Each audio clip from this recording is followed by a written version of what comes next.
right, so let's talk about Fetizon oxidation. So Fetizon oxidation probably is not something you're going to find a lot in the textbook. It actually came up because we were trying to develop a lab around it. But the Fetizon oxidation, if you look at in our textbook, you typically see the oxidation of alcohols, and you'll see things like PCC or PDC or chromic acid. And it is true, they oxidize alcohols, but the problem is that they're super toxic. So anything containing chromium here is going to be really, really kind of corrosive, and massive safety issue. So there are actually other forms of alcohol oxidations that are done in practice that are much more gentle, and the Fetizon oxidation is an example of this. So your Fetizon oxidation composed of two reagents, silver 1 carbonate and silica, SiO2. Now, the silver carbonate is typically made in situ, meaning that we start with silver 1 nitrate, mix it with a strong carbonate, highly concentrated carbonate solution, and we need the silica because the silica arranges the atoms around the alcohols in order to do the oxidation. Now, we're not going to really worry with the mechanism here, it's not so important, but we are going to worry about how selective this reaction actually is. So let's say I have this diol.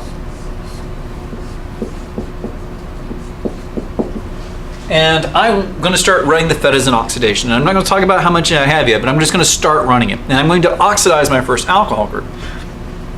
Well, with Fetizon oxidation, secondary alcohols are oxidized before primary alcohols. So the first thing I'm going to get is this ketone. So this is part of the power of the Fetizon oxidation, is that if I have two alcohols in the molecule, I will selectively oxidize the most substituted alcohol first. So I'll get the secondary before I do the primary. Cool, but let's say I want to keep oxidizing. So I keep running this reaction longer and longer. The next thing I'm going to form is the aldehyde. So I'm going to convert my primary alcohol here into an aldehyde. So now I have selectively converted a primary to an aldehyde. What happens if I keep running it? Well, if I keep running it, eventually this is going to convert to a carboxylic acid. So your Fetizon oxidation here, if we just had like PCC, so if I ran PCC, it would convert to this product here. I would get selective oxidation of both alcohols. If I ran chromic oxidation, chromic acid, I would just get this.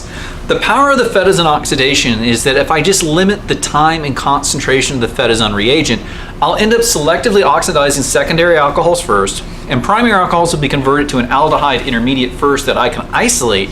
And then I can keep doing the oxidation if I want to completely convert to a carboxylic acid. So I get all the oxidation options I had with chromium. So PDC, PCC for conversions of primaries to aldehydes, and conversion of alcohols to ketones, as well as what I got for the chromic acid, which is conversion of primary alcohols to carboxylic acids.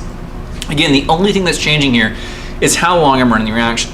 Now, another perk of this, if you've ever worked with Jones reagent or even PCC or PDC in the lab, it forms a nasty muck, and you have to filter out the unused Jones reagent. You got to filter out the product.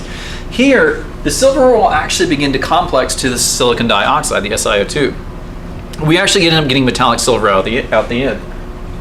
So when I'm done doing the synthesis, all I have to do is filter out the Fetizon oxidation. This is also in an aqueous phase, so I also automatically have that phase separation if I end up forming an organic that is in a separate organic phase. So this is the power of the Fetizon oxidation. I can control which alcohols I oxidize, I can control how far I oxidize a primary alcohol, and it's also super easy for the final extraction step.